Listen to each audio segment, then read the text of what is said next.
Hello guys, आपका स्वागत है मेरे नए वीडियो में। आज हम बात करेंगे रेलवे में जो है जितने भी प्रकार के प्रमोशन होते हैं उन सब के बारे में हम आज बात करने वाले हैं। तो आप लोग कैसे हो? आशा करता हूँ हम लोग बहुत ही अच्छे होंगे। तो चलिए सबसे पहले हम बात कर लेते हैं प्रमोशन जो है रेलवे में कितने टाइप का होता है। तो प्रमोशन जो है रेलवे में 3 टाइप का होता है।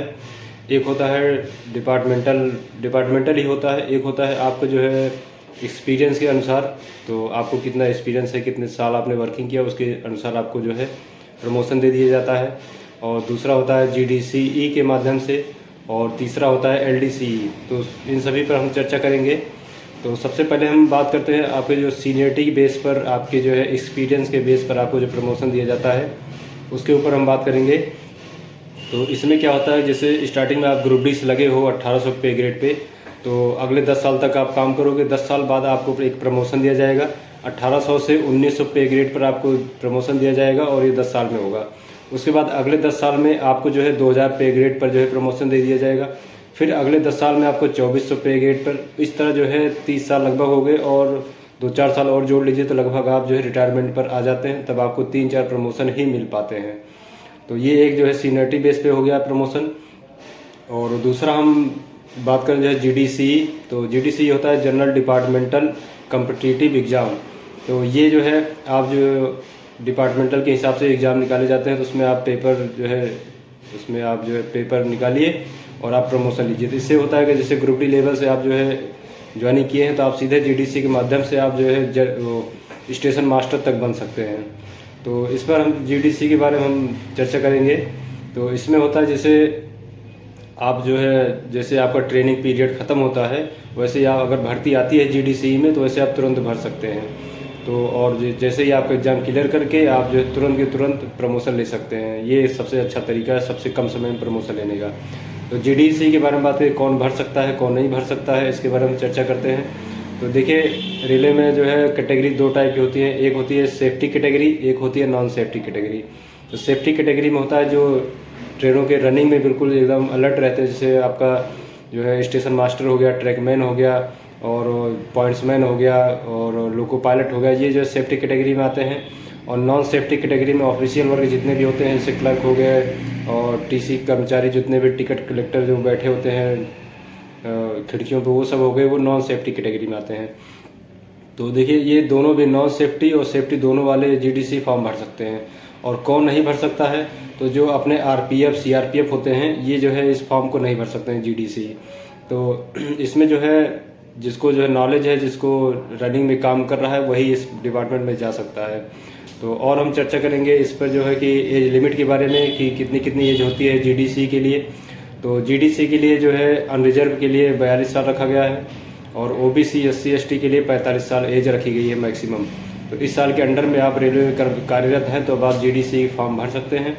और जीडीसी फॉर्म भरने वालों के लिए एक सुविधा ये भी है कि आप अगर पेपर देने जा रहे हैं तो आपको जो है फ्री पास दिया जाएगा। और फ्री पास देने के साथ साथ जिस दिन आप शामिल हो रहे हैं उस दिन भी आपको ऑन ड्यूटी ही माना जाएगा। आपका जो है वेतन नहीं कटेगा, आपको छुट्टी पर नहीं रखा जाएगा, उस दिन भी आप ऑन ड्यूटी ही रहेंगे। तो और जो है चीज़ें हम जीडीसी के बारे में बात कर लेते हैं। तो जीडीसी में जो है आप मान लेते हैं चंडीगढ़ जोन में आप हैं, और तो आप जीडीसी फॉर्म चंडीगढ़ से ही भर सकते हैं। आप कोलकाता जोन से हैं तो कोलकाता जोन से ही भर सकते हैं, मुंबई जोन से हैं तो मुंबई जोन में, इसमें सेम जोन से आप भर करके प्रमोशन ले सकते हैं। तो सबसे बढ़िया ये है, जैसे आपका ट्रेनिंग पीरियड खत्म होता है तो ट्रेनिंग पीरियड तक आप नहीं भर सकते हैं, और जैसे ट्रेनिंग पीरियड खत्म होता है अगर वैकेंसी आती है तुरंत भर कर आप जो है ग्रुप डी से स्टेशन मास्टर तक जा सकते हैं, जेई भी बन सकते हैं। आप अपने डिपार्टमेंट, जिस डिपार्टमेंट में आपका सिलेक्शन हुआ है, जिस ट्रेड में, उसी ट्रेड में आप जो है आगे जा सकते हैं। तो ये बहुत ही अच्छा जो है ये सुविधा है रेलवे के द्वारा। और चलिए ये हो गया 2 प्रमोशन हो गए, एक जो है सीनियरिटी बेस हो गया और ये जीडीसी बेस हो गया। और एक अगला आता है एलडीसी। तो एलडीसी के बारे में बात करेंगे। इसमें होता है लिमिटेड डिपार्टमेंटल कॉम्पिटिटिव एग्जाम। तो एलडीसी में होता है जैसे आप जिस ट्रेड से काम करें, जैसे आप इलेक्ट्रीशियन हैं तो आप इलेक्ट्रीशियन के माध्यम से उसी जो है कैटेगरी में आप फॉर्म भर सके। आप जो जैसे होता है इसमें जो है आपका नॉलेज और आपका इस जो है कितना वक्त आपका गुजर गया इसमें काम करते करते, आपको एक्सपीरियंस कितना हुआ है, उस बेस पर आपको इस फॉर्म को भरने का मौका दिया जाता है, इसलिए इसको लिमिटेड बोला गया है। तो जैसे आप मान लेते हैं टेक्नीशियन है रेलवे में, टेक्नीशियन ट्रेड मतलब इंजीनियरिंग लाइन में आप टेक्नीशियन हैं, तो आपको 3 से 4 सालों का एक्सपीरियंस हो चुका है, तो आप एलडीसी फॉर्म भरने के लिए आपको बुलाया जाएगा और भरेंगे, और आप जो है इसमें एग्ज़ाम निकाल कर आप सीधा जेई बन सकते हैं। और इसमें ये भी जो है होता है, जैसे आप जेई हैं और एलडीसी के माध्यम से आप फॉर्म भर करके आप ग्रुप बी के ऑफिसर भी बन सकते हैं, इसलिए इसको लिमिटेड डिपार्टमेंटल बोला गया है। इसमें सबको मौका नहीं दिया जाता, इसमें कंपटीशन सबसे कम होता है। और इसी तरह जो है आप सिर्फ ट्रेड में ही अपने जो है कैटेगरी में ही आप प्रमोशन ले सकते हैं एलडीसी के माध्यम से।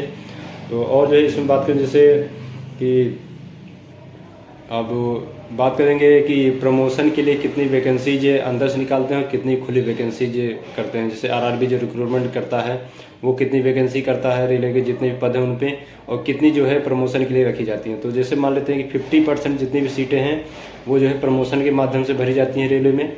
तो जैसे मान लेते हैं 10 सीट है, रेलवे के पास टोटल 10 सीट है, तो 10 में से 5 सीटों पर आरआरबी रिक्रूटमेंट कराएगी, वो पेपर करवाएगी, ओपन भर्ती होगी जैसे अभी चल रही थी। और जो बाकी 5 सीटें बची हैं उनमें से 1 सीट 5 में से 1 सीट एलडीसी के लिए रखी जाएगी, और जो 4 सीट बची है उसमें जो है जीडीसी के लिए और सीनियरिटी बेस पर जो है कराया जाएगा। तो प्रमोशन इस हिसाब से दिया जाता है। ये आप सारी जानकारी हुई जो है प्रमोशन कैसे लेना है।